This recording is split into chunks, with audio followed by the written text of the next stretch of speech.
Lucy looks into a wardrobe. Once there were 4 children whose names were Peter, Susan, Edmund, and Lucy.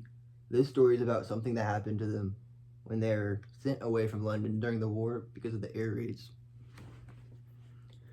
They were sent to the house of an old professor who lived in the heart of the country, 10 miles from the nearest railway station, 2 miles from the nearest post office. He had no wife and lived in a very large house with a housekeeper called Miss McReady and 3 servants. Their names were Ivy, Margaret, and Betty, but they do not come into the story much. He himself was a very old man with shaggy white hair, which grew over most of his face as well as on his head, and they liked him almost at once. But on the first evening when he came out to meet them at the front door, he was so odd-looking that Lucy, who was the youngest, was a little afraid of him, and Edmund, who was the next youngest, wanted to laugh and had to keep on pretending he was blowing his nose to hide it. As soon as they had said goodnight to the professor and gone upstairs on the first night, the boys came into the girls' room and they all talked it over. "We've fallen on our feet and no mistake," said Peter.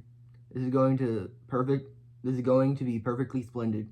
That old chap will let us do anything we like." "I think he's an old dear," said Susan. Oh, come off of it," said Edmund, who was tired and pretending not to be tired, which always made him bad-tempered. "Don't go on talking like that." "Like what?" said Susan. "And anyway, it's time you were in bed." "Trying to talk like mother," said Edmund. "And who are you to say when I'm going to bed? Go to bed yourself." "Hadn't we all better go to bed?" said Lucy. "There's nothing to be a row if we're heard talking here." "No, there won't," said Peter.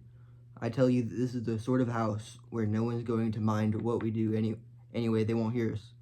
It's about 10 minutes walk from here down to that dining room, and any amount of upstairs and passages in between." Alright, chat, that was a YouTube video. Finished, what page was that? I read all the way to page 4. I feel so much better now. I feel like I could give a lecture to a college. I feel so much smarter. I read 5 whole minutes. See, the timer's over. Anyways, that's a YouTube video. Thanks for watching.